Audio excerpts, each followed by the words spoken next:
ফজরের নামাজ বহুত গুরুত্বপূর্ণ।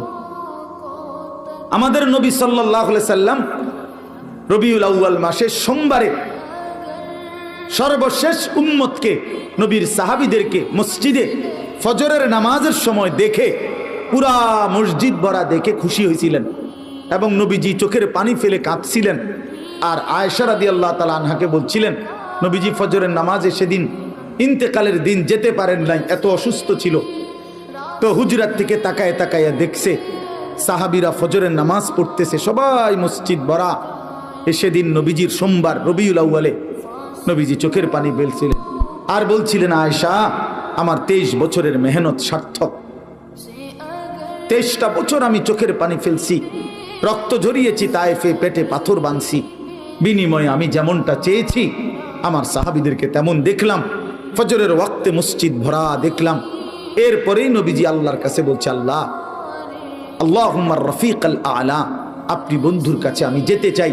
এই সেদিন জোহরের আগেই সোমবার দিন আল্লাহ রাসূল সাল্লাল্লাহু আলাইহি ওয়াসাল্লাম ইন্তেকাল করেছে। এটাই বিশুদ্ধ ইতিহাস। এজন্য নবী সাল্লাল্লাহু আলাইহি সাল্লাম উম্মতকে শেষ কোন নামাজে দেখছেন? সবাই বলেন, সবাই বলেন। সেই উম্মত যখন আমলনামা নিয়ে নবীর সামনে যাবে আর আল্লাহ রসুলের হাতে নিজের আমলনামা তুলে দিবে, ইয়া রাসূলুল্লাহ, এই যে আমার আমলনামা, আপনি আমার জন্য একটু সুপারিশ করেন।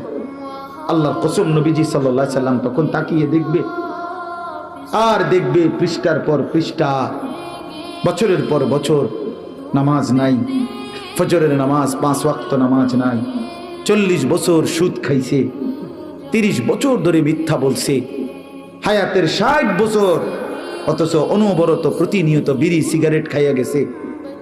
60 বছর বয়স, চা দোকানে আড্ডা দিছে, নাটক সিনেমা নর্তকীর ছবি দেখছে, কথায় কথায় মিথ্যা বলছে, গালিগালাজ করছে।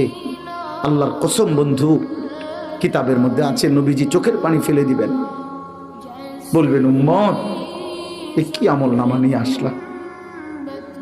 এটাই শ্রেষ্ঠ নবীর, শ্রেষ্ঠ উম্মতের আমল নামা?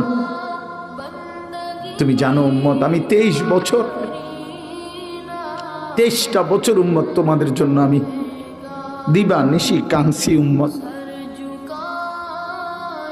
আম্মা জান আয়েশা রাদিয়াল্লাহু তাআলা আনহা বলছেন, এশার নামাজের পরে নবী দাঁড়াইছে ফজরের আজান পর্যন্ত উম্মতের জন্য এক দাঁড়ানোতে চোখের পানি ফেলে কাঁদছে। নবীজি বলবেন, ভাইয়া উম্মত আমি 23টা বছর কেঁদেছি, সারা রাত কাঁদছি তোদের জন্য।